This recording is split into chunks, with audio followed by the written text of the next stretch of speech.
જોહાર. અનુસૂચિત જનજાતિના ઉચ્ચ અભ્યાસ કરતા તમામ વિદ્યાર્થીઓને હું અભિનંદન આપું છું. તમારો બધાનો સાથ અને સહકાર અને મોડા પણ ગુજરાત સરકારે પોતાની ભૂલ સ્વીકારીને પુનઃ ભારત સરકાર પુરસ્કૃત પોસ્ટ મેટ્રિક શિષ્યવૃત્તિની યોજના ચાલુ કરવા આજે પરિપત્ર બહાર પાડ્યો છે, ત્યારે એમનો પણ હું આભાર વ્યક્ત કરું છું. મોડા પણ આપણા આદિજાતિ અને શિક્ષણ મંત્રી અને ભારતીય જનતા પાર્ટીની સરકારે પોતાની ભૂલ સ્વીકારીને આ પરિપત્ર બહાર પાડી છે, ત્યારે એમને પણ હું વિનમ્રતાથી સ્વીકારું છું.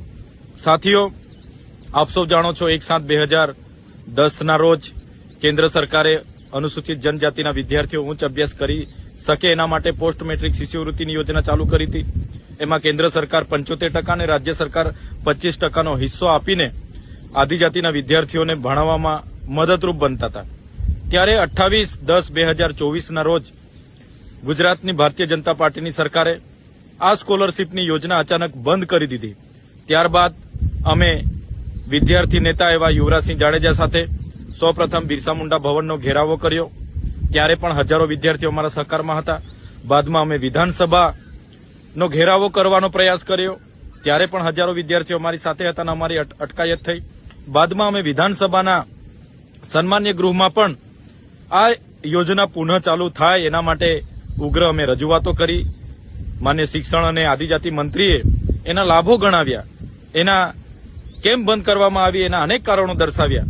છતાં અમે તીવ્રતાથી માંગ કરી અને આ માંગમાં આમ આદમી પાર્ટીનો પૂરો સહકાર રહ્યો. સાથે સાથે કોંગ્રેસના વિપક્ષના નેતા અમિતભાઈ ચાવડા, આનંદભાઈ પટેલ અને જિગ્નેશ મેવાણી સહિત તમામ ધારાસભ્યોએ આમાં અમને સહકાર આપ્યો.